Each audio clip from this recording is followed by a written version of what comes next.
In this day and age, the average citizen has many things to be worried about. Will I make rent? Can I afford groceries? What's going on with the political climate? Do I need a Costco membership to access the food court? But there is one that is the most pressing issue of all. I am of course talking about AI, artificial intelligence. We all know that eventually big scary computer monster is gonna rise up and take your job. But as a Guild Wars 2 content creator who dabbles in build crafting, what about me? Taking a quick gander at the endless supply of build crafting resources and build websites, one might think that an AI could learn a lot, but can it actually grasp the complexity required to create a build? Today we will put that to the test. I am going to enlist the help of Chat GPT to help me make the best build ever. And we can answer the question once and for all, will AI take the job of hardworking build crafters? Alright, so here we are. This is Chat GPT for those of you who don't know or have never seen it before. You pretty much just type in a prompt and it does its best to give you a response. Can you make me a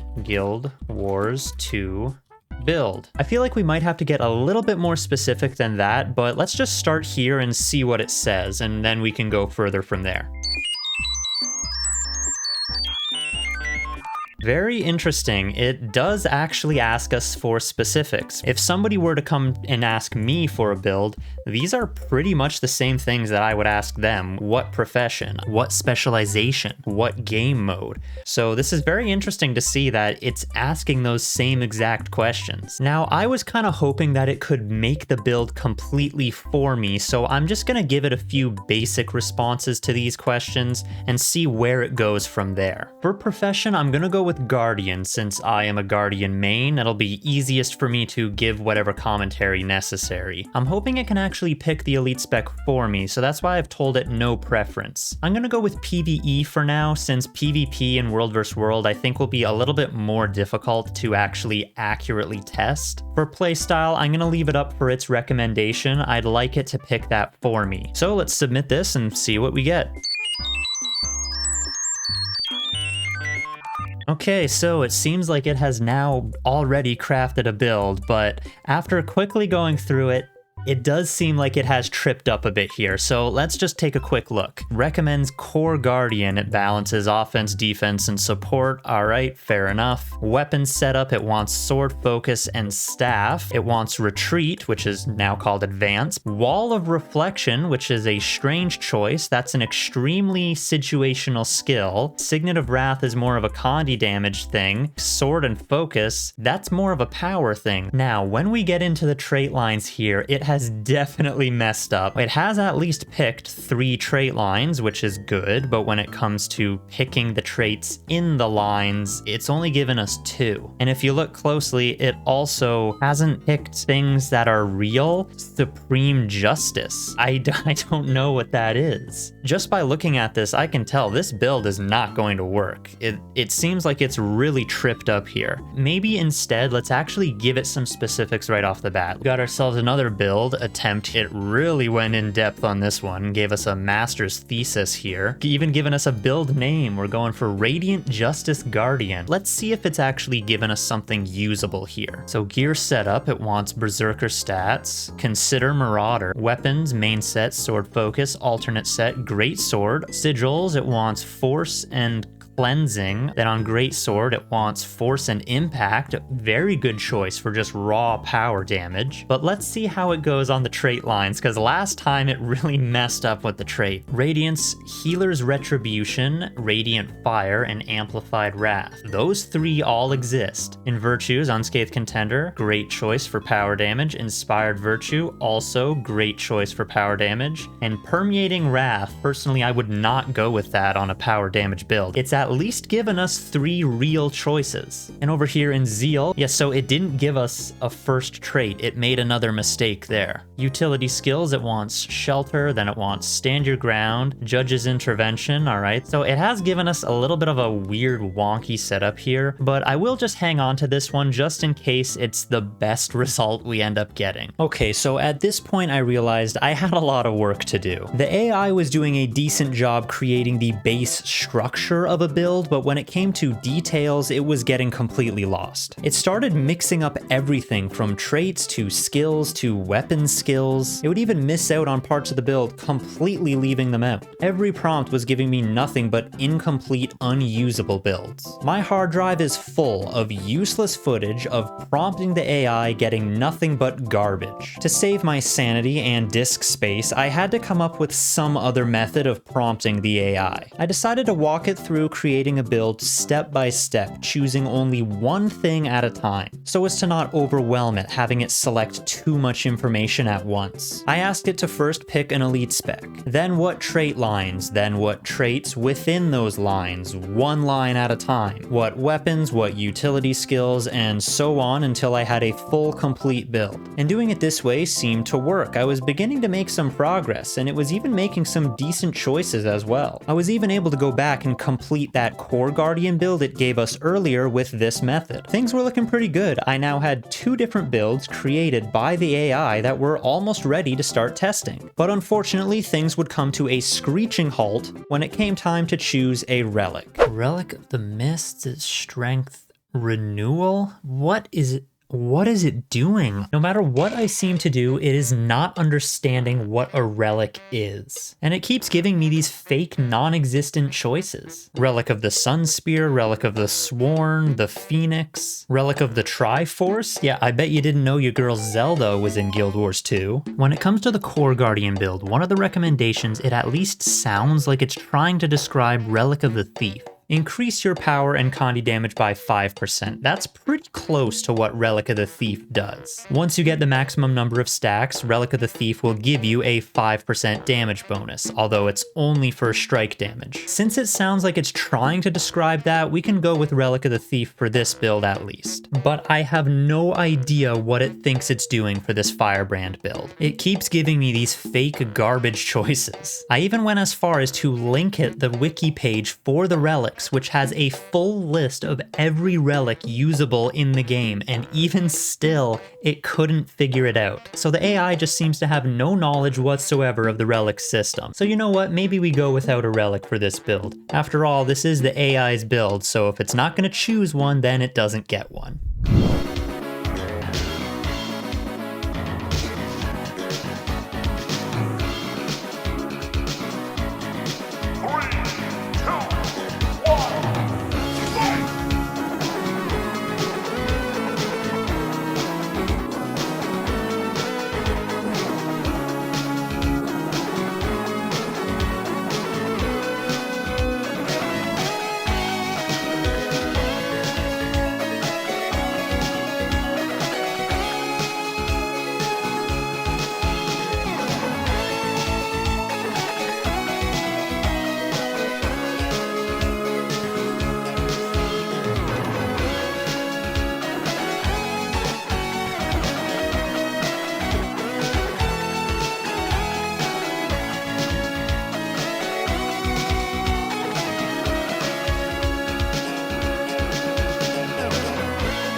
Okay, let's turn down the music here. We need to have a talk. Just you, me, and the AI. In fact, I need to take a seat for this one. So just to recap, the AI ended up with 2 builds, one for Core Guardian and one for Firebrand. Let's start by discussing the Core Guardian build, and what can I say about this? Yeah, this build sucks. It seems to have tried a little too hard at making a build that can do a little bit of everything that it forgot to make a build that can do anything even remotely well. Chat GPT does have a memory system where it will remember your past conversations and preferences, but while I was prompting it, I even wiped the memory several times, and even still, it kept going back to trying to make these desperate attempts at a hybrid build. This build is missing out on a lot. It has very limited Condi clear, pretty low self-healing, the heal skill Shelter isn't the best, and Bow of Truth is pretty much useless if you're not running any healing power. And over in the traits are just poorly optimized. Looking at the stat combos it shows, it's clearly trying to build for power, but then it chooses traits that enhance burning damage. The one decent thing it does have going for it is the gear that it chose. It has picked stat combos that are great for power damage, along with runes and sigils, especially on the greatsword with force and impact, but then it cripples its own burst potential by missing out on important traits. Some traits like Fiery Wrath, Retribution, Righteous Instinct would all be great for power burst. Defenses also could be better by taking traits like Absolute Resolve or Indomitable Courage. I gotta say, this build is just a failure all across the board. Even when I was in a very large group at a meta event, I still noticed it was really bad. I had to be playing very well to avoid damage and deal somewhat decent damage. Most of my defenses while in that large group were coming from other players anyway, and if I did get hit, I would get hit really hard. Even playing with other players, I did have moments where I would have to completely disengage so I could recover. Now, for the Firebrand build, what can we say? This build is surprisingly mediocre. The Firebrand build could actually perform at a pretty reasonably decent level. Okay, I'll admit, it wasn't good, but it wasn't the worst thing in the world. I'll put it this way, if someone were to come to me for build help and they showed me this Firebrand build, I would say, okay, great start, I see where you're going with this. But if they show me that Core Guardian build, I'm gonna tell them to completely start over. There is a little bit of optimization issues here in the Firebrand build as well. It does seem to suffer from the same problem of trying a little bit too hard to do everything that it doesn't really excel in any area specifically. However, the AI did seem to understand enough about Firebrand to get it set up with a decent build. It was able to make some pretty good choices, like Celestial stats, a melee and range weapon set, picking traits that actually interact properly with the skill choices, and giving us a lot of defensive abilities to choose from. I'll admit, choosing Celestial stats on everything does seem to carry this build quite a lot. Now, some of the problems I could highlight with this build would start with the rune, sigils, and relic. If you recall, it didn't choose a relic for this build, so it would be nice to have a relic. Rune of the Flame Legion is an odd choice. It gives power and burn duration. I would much rather something like Rune of Balthazar, which gives condi damage and burn duration. It would just make a lot more sense with this build, so we can enhance the damage of the burning as well. Honestly, I would probably actually swap out all the power damage based things for condi damage stuff instead, since it has us set up to focus a little bit more on the condi damage side of things. Actually, Firebrand in general is a little bit more suited to condi damage. I would also like to have a little bit more access to quickness. Right now, the only way we get quickness is from Liberator's Vow and Stalwart Speed, which is not ideal. Also, this Firebrand build moves really slow. I would sometimes find myself using Book 3 and just spamming Skill 1 just so I could get some swiftness to move a little bit faster. By the way, if you're new to Firebrand, you should never do that. That is a total waste of tome pages. But overall, I have to admit the AI Firebrand is not a total failure. It was able to perform at a pretty decent level and even do so completely by itself. I was able to solo kill some tough champions, some hero point challenges. It wasn't pretty, it was pretty scuffed, but it did work. Even in a large group at a meta event, it has more than enough of what it needs to pull its own weight and survive without flawless gameplay, which I will say is definitely a big point in its favor.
I'm not going to bother trying either of these builds in any kind of group instance content because I am not going to subject other players to that. Both of these builds would probably fall into the DPS role just by default, and I can confidently say they would sit steady at the bottom of the DPS chart. Because like I said, there are just some fundamental optimization issues with both of these builds. If by chance you're wondering how I would properly build a Core Guardian or a Firebrand for general open world content, then you're in luck. I have already covered both those topics in other videos here on the channel, so feel free to go ahead and check those out. I also want to quickly touch on the AI's build guides and descriptions. If you looked closely, you probably noticed it was doing a terrible job at describing things. It would get names of traits and skills wrong. It would mix up what a lot of traits and skills even do. It also seemed to misunderstand the primary purpose of a lot of things, and there were many different instances of this. For example, it says Zealous Scepter applies burning to the target when using a scepter. No, it doesn't. That's not what it does. Not even close. Retribution to enhance retaliation. Nope, that's not right either. Retaliation isn't even a thing anymore. Over here it thought retribution was for Condi cleanse. That's pretty far off. Or right here, it says use Sword 2, Zealot's Defense, which is the wrong number, Zealot's Defense is Sword 3, and then swap to Greatsword and use Whirling Wrath without even using Symbol of Resolution. So I guess it just doesn't understand why we take Symbolic Avenger or how to even use Symbolic Avenger properly. Because you need to use the symbol first to gain the damage buff from Symbolic Avenger before using your big burst skill. So even when the AI was able to get me a full complete build, it seems like it didn't fully understand all the information in the build. It was probably just pulling a bunch of random information from a number of different sources, anywhere it can find, and it just mixed up everything. It reminds me when you have a multiple choice test that you didn't study for and you somehow get a passing grade by guessing the whole way through. And then you have a class presentation and you have no idea what you're talking about and the teacher just stares at you like you're a moron the entire time. I think it's safe to say that big AI is not yet coming for the jobs of hardworking build crafters. We will have plenty more time to get sweaty stressing about all the optimization and min-maxing for our favorite build. So if build crafting is your thing and how you like to make your fun, then have at it, my friends. And don't worry, this is not some kind of big AI propaganda to give you a false sense of security. I am by no means an AI industry plant, okay? You can trust me. I promise. Anyways, that's going to be all for now. I hope you enjoyed this fun little AI experiment, or at least found it interesting. You can check the video description for links to everything like those build videos I mentioned earlier, or Twitch or Discord. It'll all be down there. Thank you very much for watching. I hope to see you again in another video, but until then, goodbye for now.